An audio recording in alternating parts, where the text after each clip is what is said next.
আসসালামু আলাইকুম। আশা করি সবাই ভালো আছেন। যে যে অবস্থানে আছেন, আল্লাহ তাআলা সবাইকে ভালো রাখুক, সুস্থ রাখুক। আজকে বিশেষ কিছু কথা বলার জন্য ক্যামেরার সামনে আসা। দীর্ঘ অনেকদিন ধরে ভিডিও ছাড়ি না।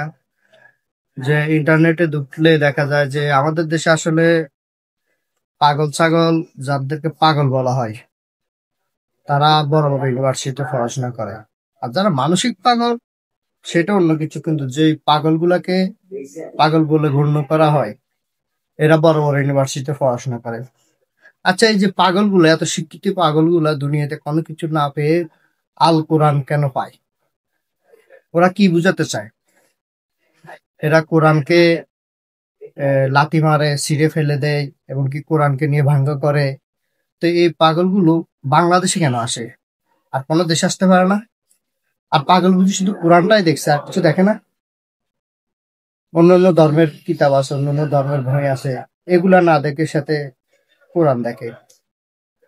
তো আসলে যাদেরকে এই পাগল হিসেবে গণ্য করে, যারা, যে এরা পাগল এটা বলে গণ্য যারা করে, তারা এটাকে প্রমোট করতেছে এবং কি তারা এটাকে সাপোর্ট করতেছে। আমি মনে করি যে যারা এই পাগলদেরকে প্রমোট করে এবং কি পাগলদেরকে সাহায্য করে, তাদের প্রতি আইনগতভাবে শাস্তি দেওয়া দরকার। তাদেরকে, তারাও শাস্তি পাওয়ার অধিকার রাখে। কেননা সে একজন উকিল হয়ে, সে একজন জজ হয়ে কিভাবে বলে যেতে পাগল, মানসিক পাগল? তাই আমার ছোট মানুষ আসলে বেশি কথা বলতে চায় না। বিষয়টা আপনারা আহ ব্যক্তিগতভাবে নেওয়ার চেষ্টা করবেন না, এবং কি আমি যে কথাগুলো বলছি ওগুলো যদি যুক্তিপূর্ণ হয়ে থাকে তাহলে ভিডিওটি শেয়ার করবেন এবং অন্যদেরকে দেখার সুযোগ করে দিবেন।